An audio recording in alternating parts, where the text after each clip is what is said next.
Good evening, everyone, and welcome to installment number 12 of our student admission program virtual panels throughout the month of April for students admitted to the class of 2024. Can you believe there's a class of 2024 panelists? It's hard to believe, but we're very excited about them. And while under normal circumstances, we would love to be in Devlin Hall greeting you and welcoming you to our community. Obviously, that can't happen. So we've used the wonders of technology to bring everybody together. The panels that we've done throughout the month of April have been on certain themes. Last night we talked about STEM at Boston College. We talked about students from the Midwest coming to Boston College. Over the next couple of weeks, we'll talk about the performing arts at BC or traditions at Boston College, et cetera, et cetera. Tonight we're focused on the division of Boston College, one of the 4 undergraduate divisions, the Lynch School of Education and Human Development. I put together a panel tonight of 4 students that are members of the Lynch School, and we're going to talk a little bit about their choice, their search for college, and how they chose the Lynch School at Boston College. Talk a little bit about their first couple classes and how they got their feet underneath them at Lynch School within Boston College. We'll talk about the individual programs, majors, minors, and the choices that students make academically, the advising they have, the research opportunities and field work that our students get involved with in Lynch School, and how they're advised to go to the next step, whatever that next step would be. And if the next step might be different than the next step they thought they were going to have when they joined us at the Lynch School. So with the 4 students that we have here, and by the way, panel of students, I love that you're here with us. I know that your time is very precious and you're still going to class and doing all the things you need to do. But I'm going to have you introduce yourself, and we'll go in alphabetical order of your first name. And you're BC students, you'll figure it out. So an introduction will be who you are. If you have a Boston accent, that's even better. But who you are, where you're from, what you study, what year you are at Boston College.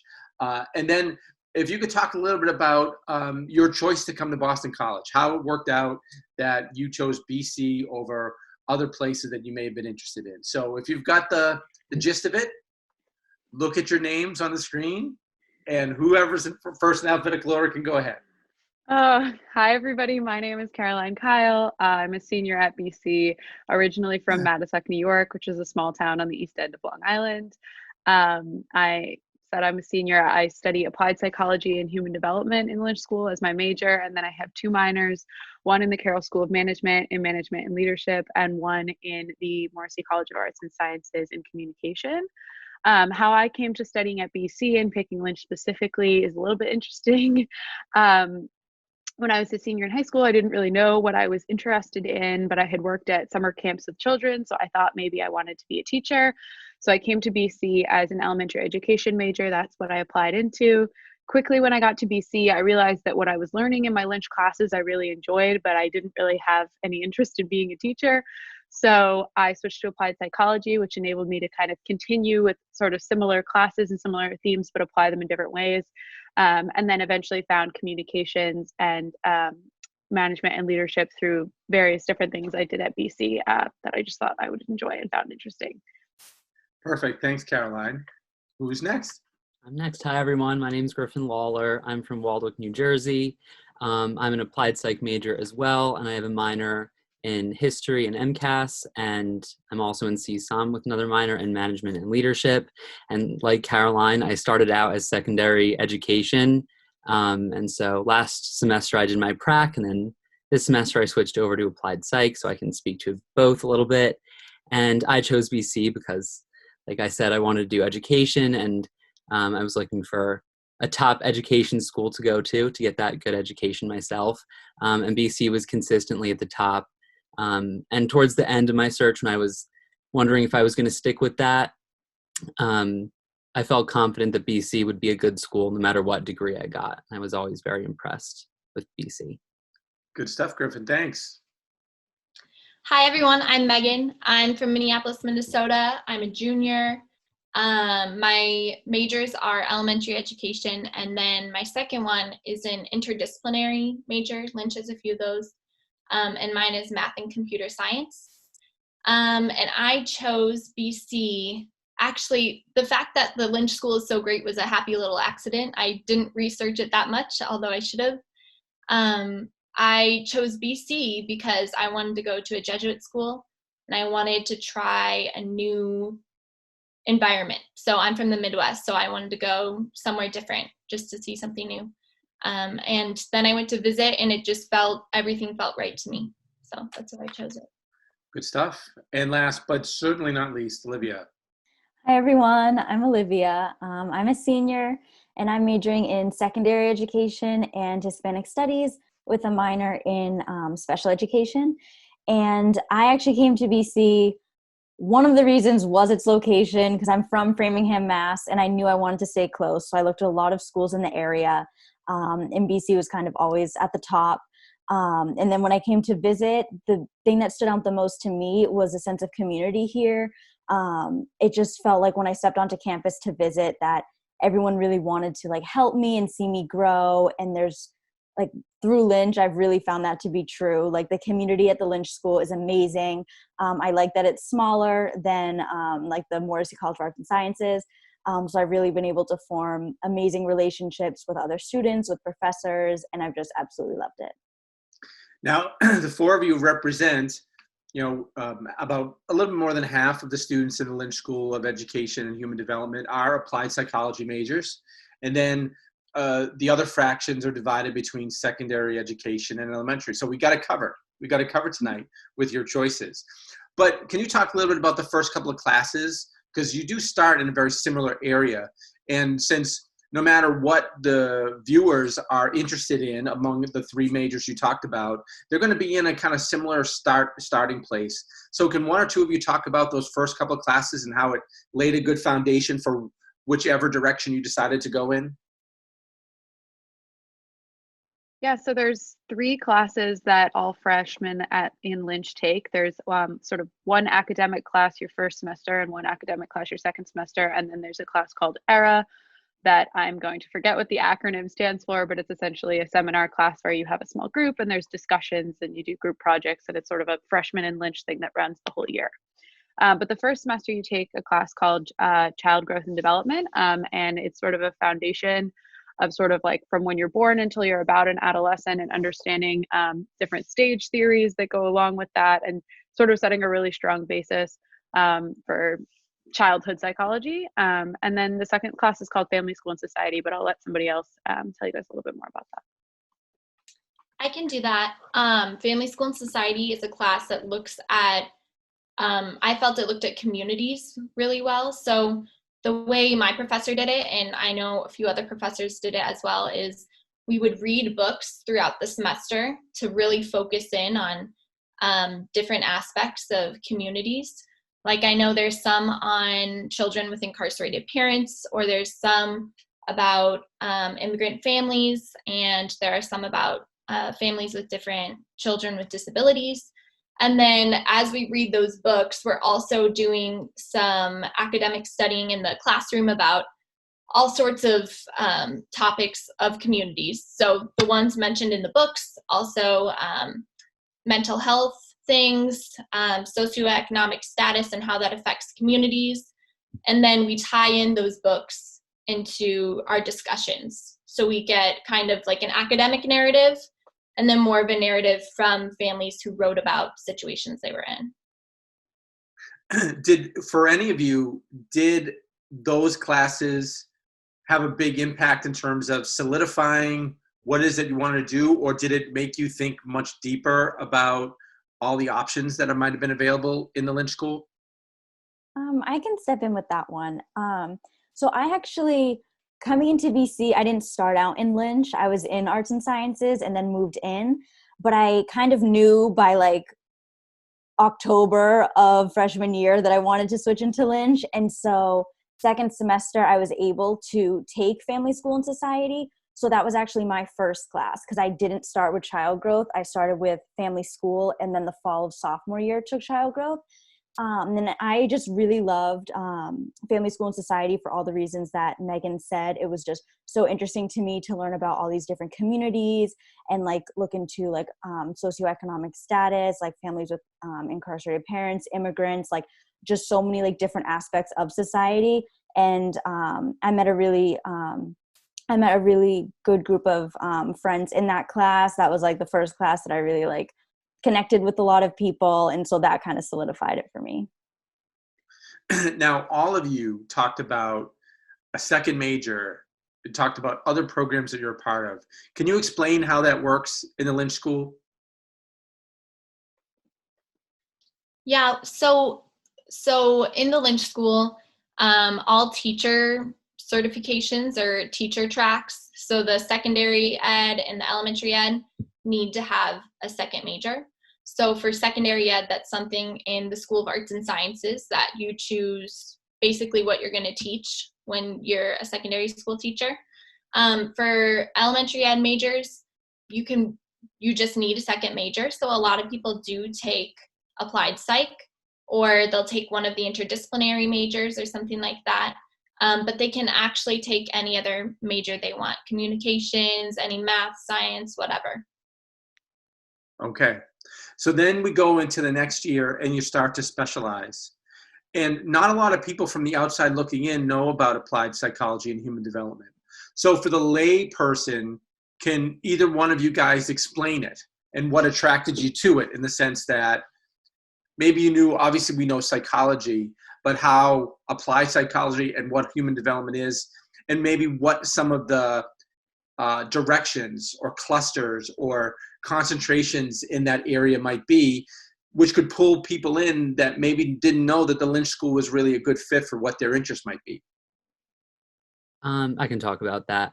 Whenever I try to explain it, I say it's like using the research from psychology in the real world. So the different tracks are, there's a human resources track called organizational behavior. There's a counseling theories track.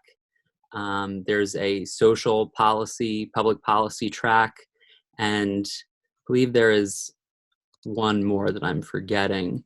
And having those options is what pulled me into the major. And you can work with them. You could take different classes in each focus. Even if you don't want to go into a specific one, but you just want to try a class that's in another one, you can do that. It's really easy to work with those classes to be able to do that. Caroline, I didn't think that. Yeah, so the gist of how the major works is that you take those first two classes that are the same as all the education majors. Then there are 4 more classes that you take, and those are sort of the core of your major. And then depending on which focus area you pick, there's 2 or 3 classes for that. And then there's a list of electives that you can choose depending on each sort of focus area. And then you do a practicum as well, where you have a placement in a variety of different settings. Mine personally was in a high school working in a guidance office, which was really eye-opening for me, because after I thought I didn't want to be a teacher. I was like, you know what? I think guidance counseling is really for me. And then I learned that it wasn't. And as much as that experience was like not the most fun, it was definitely a very formative and important part of my BC experience, because it made me kind of redirect. So, my junior year, I was in this school working in a guidance office, and as much as I felt like I was having an impact in the school, I was like, this is not for me. So the practicum experience really lets people kind of test out what they're considering going into postgraduate. And for Megan and Olivia, once you start down the track of secondary or elementary teaching, give people a sense of how the classes change for you as a sophomore, as a junior. We'll talk about the experience outside of the classroom eventually, but how do the courses change to specifically start to train you or get you thinking about what's going to take place in the classroom? A lot of the classes I found, they become very much more like practice based, and like you're thinking about like, okay, like how can I actually use this, like what I'm doing exactly in the classroom. So it's like you start working on your lesson plans, and you start thinking about how can I reach students who might be struggling with reading, or how can I reach students who English might not be their first language. And so they really get you in the mindset of thinking like for the students that you're going to have in your classroom, to really prepare you for that. Megan, do you want to add? I agree with what Olivia said too, because each of our pre-practica and also our full prac, they come with, well, the full prac's by itself, but each of the pre-practica come with their own set of classes. And so with those classes, you get to learn in the classroom, and your assignments are very based on what you do in the schools you're in. which I think is awesome because it allows you to try new things out in low risk settings. You can try the things you're learning in your BC classes, but it allows you to fail a little bit too and then reflect on, okay, what could I have done differently? And talk to your professors and see, like, what should I be doing? And so I thought that experience was really, really good for me. One of the questions that came in, I wanted you guys to cover, and you can kind of take it any way you want. They just said, are the classes challenging? And I would think challenging in one regard might be, is it hard to meet the expectations of teachers? BC is a school with a strong academic reputation. And you can answer it that way. But some of the issues that you've talked about already about inequity in education and access to education, these are also challenging topics to know that you might be getting into settings or dealing with populations or working with populations where things aren't equitable and there would be challenges. So can a couple of you talk about that? I don't know how the question was meant. It might have been more elementary than I'm reading into it, but maybe there is that side of it too. So are the classes challenging? I would say the classes are definitely challenging. That said, the professors set standards that are achievable, and the professors are really there for you in the sense that they will work with you to help you achieve, to the degree that you put in the work. In terms of them being challenging on on a higher level, I think for me, the classes, particularly family, school, and society, was very eye-opening because although I always went to public school, I went to well-funded, suburban public schools. And so those classes were challenging in the sense that they forced me to open my eyes to the experience of a lot of other people and the sort of demographics and challenges that I might be facing in my future career in the education space. I think, Anything else you want to add? yeah, I would say that I think of my classes in the education school differently than I think of like a chemistry class. Like I think some of my chemistry class friends would say that the material is hard to understand, and in that way it's challenging. But I would say in my education classes, what we do more than just try to understand facts or chemistry things is, I would say, we analyze situations. And so we do a whole bunch of analyzing. And so it's not necessarily challenging to understand the material, but the challenge is like really getting into it and seeing all of its facets and opening it up and talking about it more. I get that. That's a good explanation too. So another question that came in is about Olivia, specifically your transfer process. And when you decided one way of attacking BC wasn't for you, who did you seek out and how did you make the move to the Lynch School? So my freshman year, academic advisor, I had told him like, okay, I want to switch into Lynch. How do I go about trying to do that? And so then he was able to put me in contact with like the Lynch Undergraduate Advising Office. And so I reached out to them and was able to have a meeting with them. And they were able to get me registered for some Lynch classes in the spring so that like, since I wasn't a Lynch student, I could still take them. And then I was able to fill out the like appropriate paperwork, which really wasn't a difficult process coming into Lynch. So even though I was taking education classes the spring of my freshman year, I wasn't officially listed as in the Lynch School until the fall of my sophomore year. But it was a pretty easy transition, and I wasn't behind at all because the only Lynch specific classes that you have to take your freshman year are child growth and development and family, school, and society. So really the only one that I missed out on was child growth and development. So it really wasn't like I wasn't behind at all. Now, at most other schools of education, you're kind of grinding it out in, child psychology and some of these courses you talked about, and then they put you in a classroom. At BC, you have a core curriculum that you have to combat and you have to integrate into your life at Boston College. Courses in, math and natural science, theology and philosophy, performing arts, literature, and, sometimes students come to college and they really want to have direct control over all the things they'll take. at BC, we have some ideas on what you should do and how we think these things will make you a better person or a better professional and a better thinker. So give me your take on the fact that while you all have these great ideas of what you want to do in Lynch School, you also had to contend with the core curriculum. Was that a good thing for you? I definitely think it was a good thing. One of my favorite classes that I took my freshman year was to fulfill my literature and writing core, and it was what at the time was called the core renewal class, but I believe is now complex problems and enduring questions courses. Well done. And it was essentially a class that fulfilled my writing and literature core. It met every single day, but it alternated professors. Tuesday, Thursday was literature, Monday, Wednesday, Friday was writing.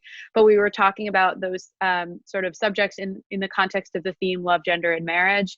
And so in the writing class, we were writing about sort of modern things and in times of personal experience and the college transition. And then in the literature course, we were reading the Bible and fairy tales and Greek myths and sort of merging those two. And now I hated English class in high school. It was always my worst class. I was terrible at writing and it was awful. And so, I mean, not that terrible. I got into Boston College, but you get the point. And so I was really excited that there was this professor who was really got through to me about how I could improve myself. And I think for the first time, I really felt like I was like, oh, I'm like proud of the writing that I'm producing.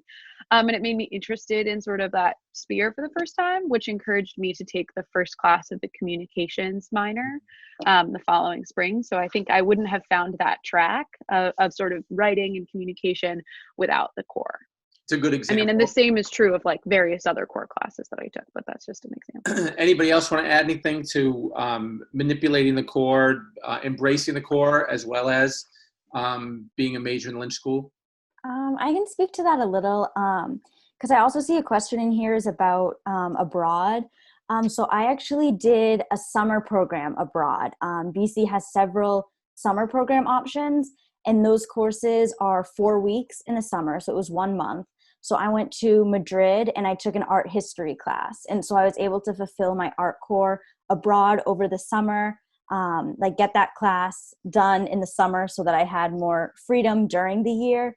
And my favorite part of that class was that literally every single piece of art that we studied, we saw in person, whether it was at museums or through different trips throughout Spain, because we were centered in Madrid, but we also went down to Cordoba and saw the mosque there.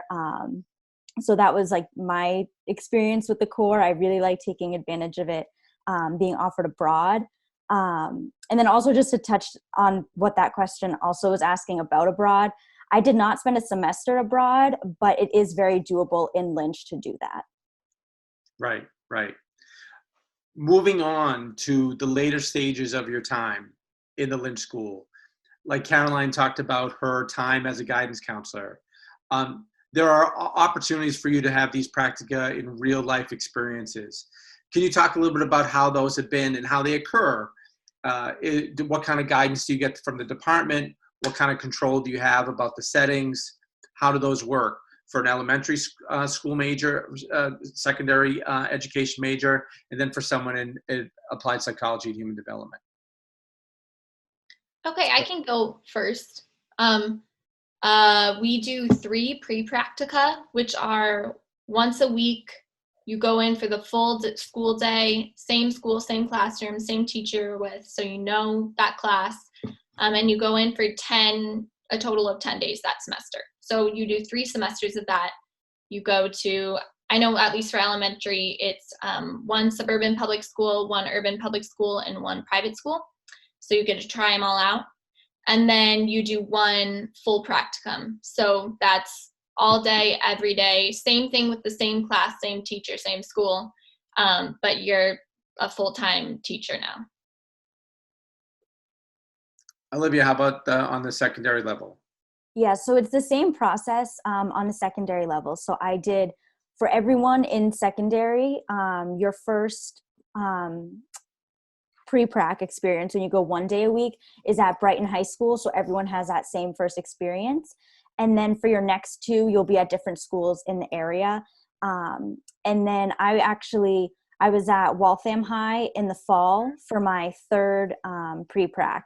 And I really liked the class. I really liked the teacher I was with. So I was able to stay with her for my full prac, which is this semester. I didn't get through the full thing with everything going on, but it was a really great experience. And I really loved being able to stay there for the full year and have that experience there. And how about the applied psych people? So for my applied psychology practicum, so at the time for me, it was optional, but I believe it's now required. Am I right in that, Griffin? Yeah, it wasn't required for me, but for now, moving Yeah, on. so incoming freshmen, it's a required part of it. So essentially one semester, I believe you can take it like junior or senior year. You register for a class that accompanies it. That class is generally once a week. So you meet once a week with a professor and a group of students to sort of discuss and structure your experience and do a variety of sort of career search style things. And then people choose to go into their, they call like internships or placements, practicums.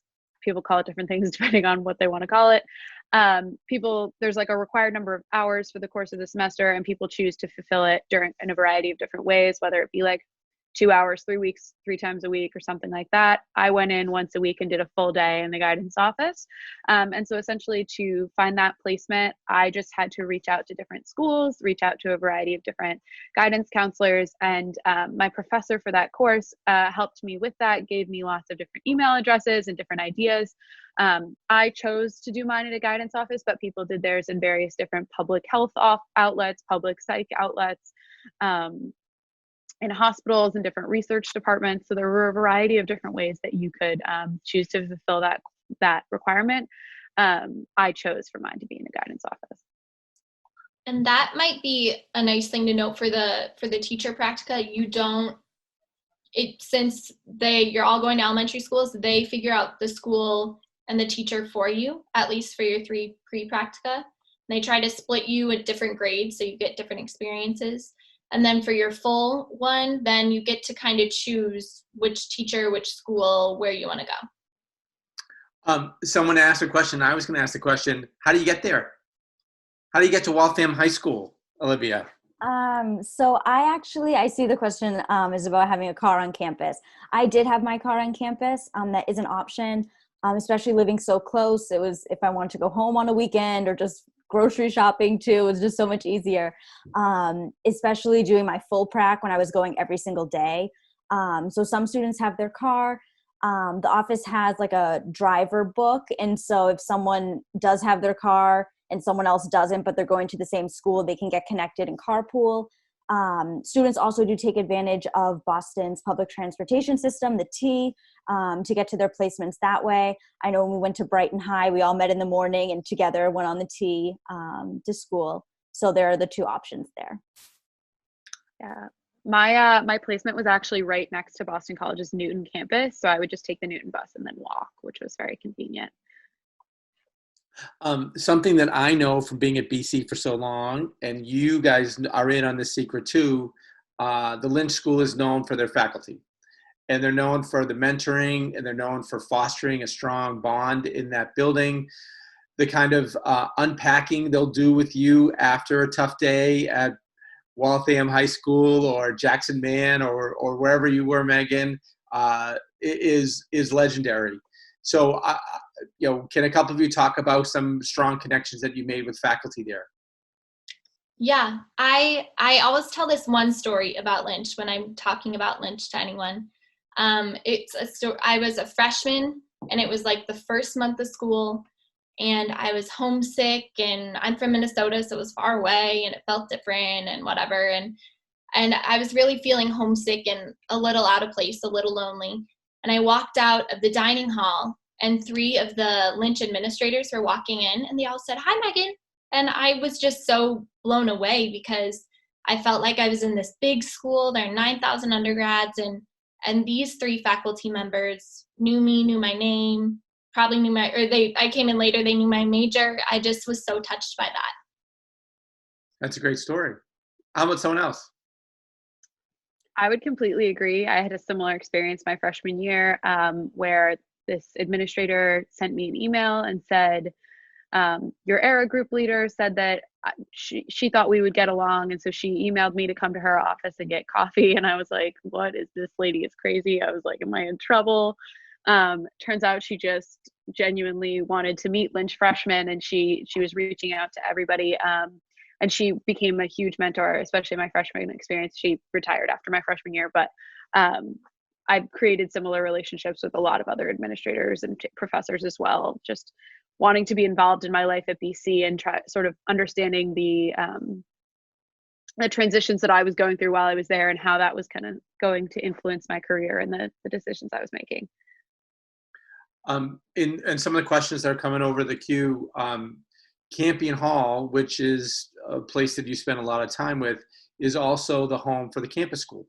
So someone asked about if any of you have had any experience in the campus school, and whether you have or not, your department shares the building with the campus school. So whether you've spent time volunteering there or your friends have, you also know what its mission is and what it's about. So can any of you comment on the campus school and what it means to BC and maybe any experience you've had with it?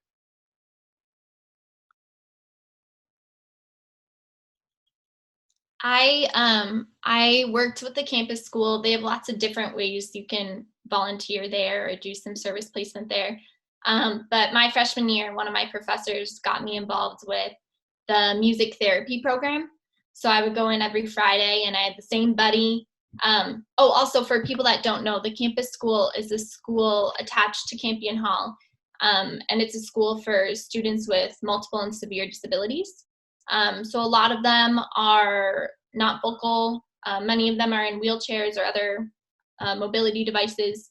And a lot of BC students do volunteer there, do placements there. And so I went in for music therapy every week, and it was so awesome because you had the same buddy and you got to get to know what their goals were. A lot of them were working on like eye contact or sometimes they're working on just like fine motor movements or gross motor movements. And so you really got to help them through using instruments and using music. You got to help them work on their goals. And really it was just such a fun experience because you just got to spend an hour with them every Friday. And you got to really get to know them and know someone new, and it was really cool. That's great. That's great. I'm glad we talked about that a little bit because it is an important part of Boston College mission too. Olivia, you talked a little bit about your summer abroad. You all know students, and maybe it'll be part of your experience too, but where are some of the more popular places that people go abroad? And particularly, have you noticed a trend in students from the Lynch School going certain places? I would say I probably went to the single most popular place. I went to Dublin, Ireland. BC has a history of being Irish. And so a lot of students do choose to go to Ireland in a variety of places. I went to Trinity College, Dublin.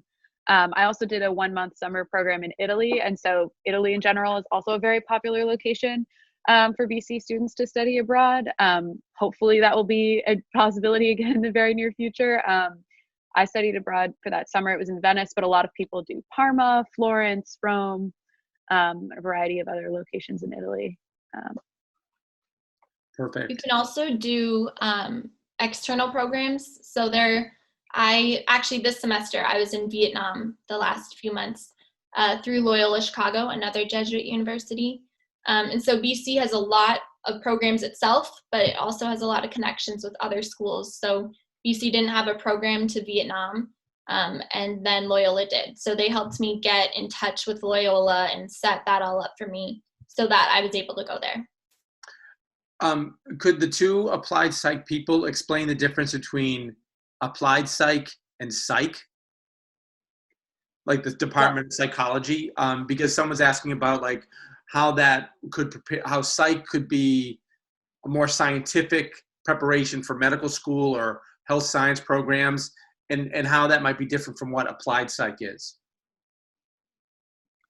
Yeah, so Go ahead, Griffin. Okay.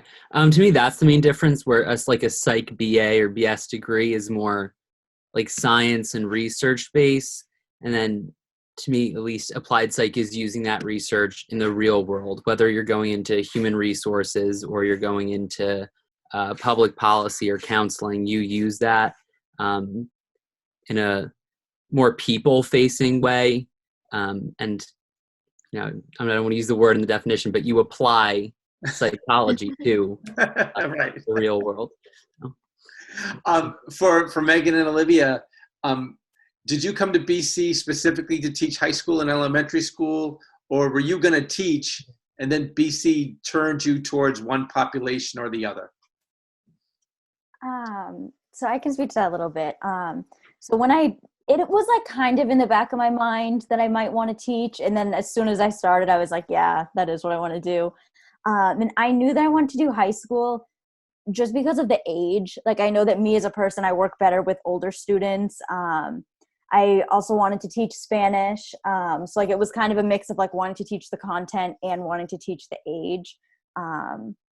So that was my reasoning for secondary. Megan? I came kind of thinking elementary, but what really solidified it for me was that BC in its classes just teaches about teaching the whole person at Lynch.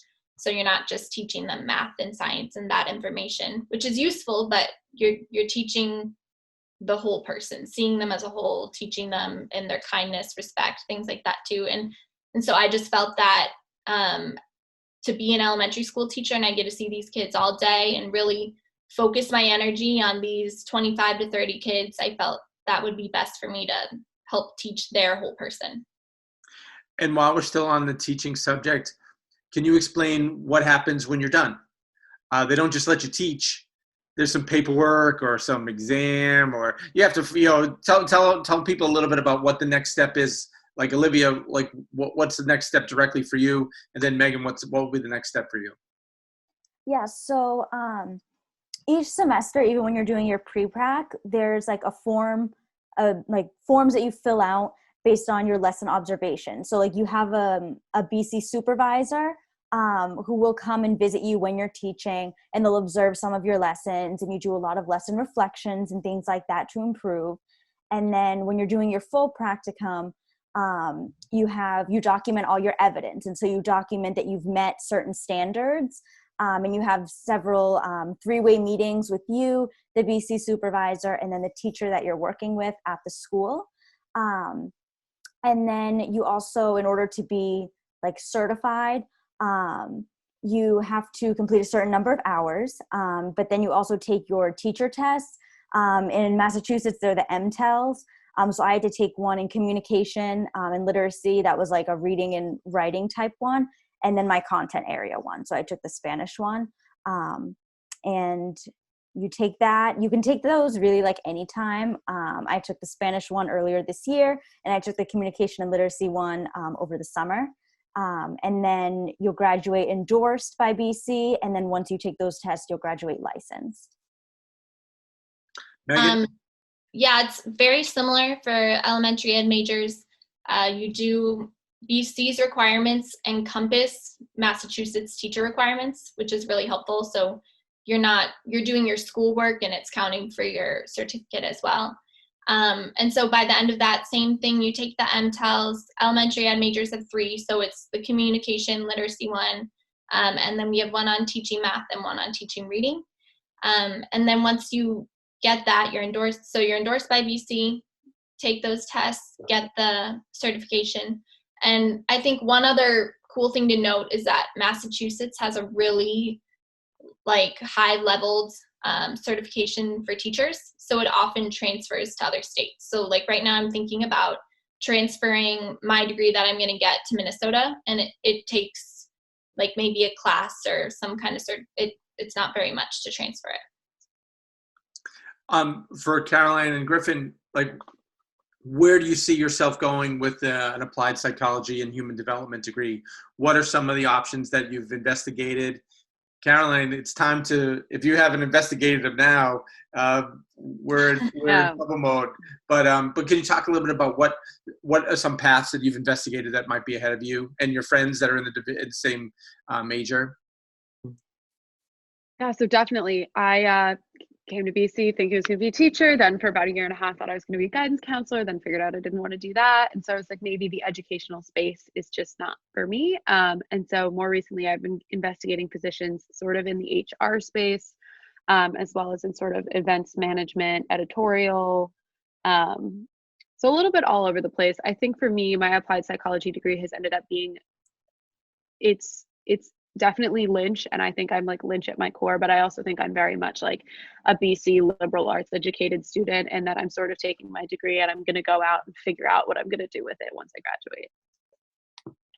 Yeah. So last semester I was still secondary education, so I did my prac at Brighton High School, and I'm really happy I stuck with secondary ed long enough to do that, because that was a really formative experience and really helped me understand that I really want to work in education with kids, just not in the classroom. So after that, I thought a lot about doing either school counseling or higher education. Yeah, come to higher ed, Griffin.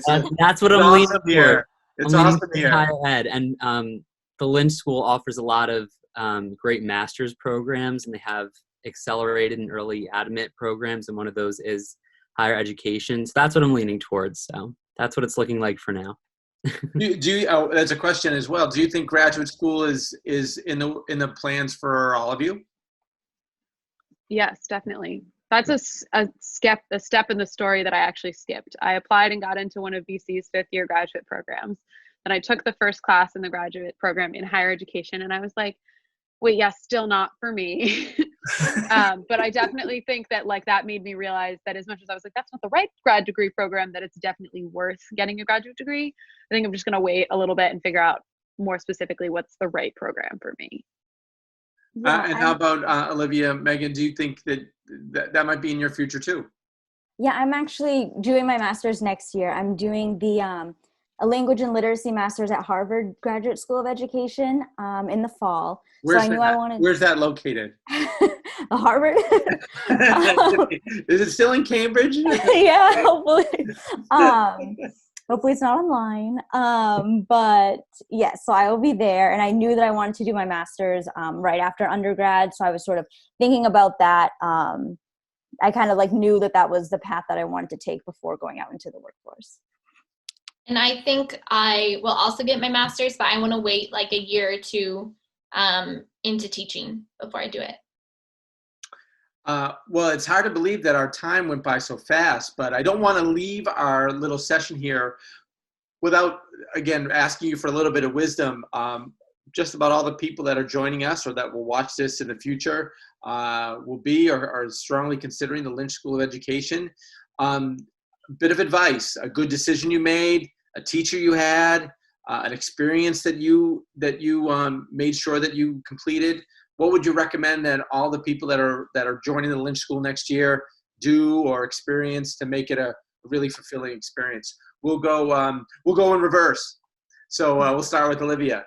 Okay. I would definitely say get involved with research. That was something that coming into college, I didn't really know what that looked like. I didn't really know what research was in the field of education. But I got involved with one professor looking at bilingual education, and then through that connection worked with another professor on like immigration and more bilingual schools, and I've absolutely loved it, and it's made me think about wanting to be a professor and doing research in the future. So that was something that I didn't really know about coming in, and I found those opportunities just from reaching out to my professors. So I definitely recommend that, and through that also just like reaching out to your professors in general and trying to form those connections with them. Great advice. Megan. I agree with Olivia on reaching out to your professors. And I think my advice particularly is to do uncomfortable things, because I think freshman years can be uncomfortable. And I think there are a lot of opportunities that can go amiss if you don't choose to kind of embrace it. And so I think I got to know a few, through emails or meeting up with professors or joining clubs where I didn't know anyone, I got to know a lot of opportunities just by reaching out and seeing what would happen. Good advice. Griffin. All great advice. I would say definitely get involved at BC. It's a very involved school. If you are in Lynch or not. It's a great way to meet other people. And my story I'd say about BC was that I heard people having a conversation about their college search process. And they said I could go to one school and get a really good degree, or I could come here to BC and learn how to be a good person. And I think that really speaks to the type of people who go to BC. It's really special. Nicely said. Nicely said. Caroline, finish it off. Wow, so many good things have been said. I would just say that to reiterate on the not being afraid to do things that are uncomfortable. When I look back, like at 4 years now that I'm like, home talking to you from my basement, I look back and I was like, wow, I did a lot in the time that I was at BC. And it doesn't feel like I did a lot because when you're in it, it doesn't feel that way. But there's so many different things that have all played into the person that I've become through my BC experience. And every single one of them was important, even those like, I'm fully committed to this thing. And then I was like, what did I do? But as much as it, like when I tell the story, it sounds very choppy of kind of how I got to be where I am. When I was kind of living it, it didn't feel choppy. So just kind of commit and try things that make you uncomfortable and it'll all work out. Great advice. Great advice. And my advice as an educator myself, like I see Megan and I've heard her story, and a few years ago I read Megan's application and I know where she's from and I know what she studied, and yeah, this is a big leap for someone like Megan, and I don't know, I take the leap with her and I trust her and I support her, and then she comes here and she kills it, and then I get to take the credit and I get to be full of pride, and I get to go along for the ride for the great things, just like all the admissions people that believed in you guys. So we're all really proud of what you've done. A couple of you I'm going to see maybe at Columbus Day weekend at commencement. So make sure you come back. That's the plan. And then a couple of you I'll hopefully get to see back in Devlin Hall or around campus soon. Thank you. Great job, guys. Thanks. Thank you.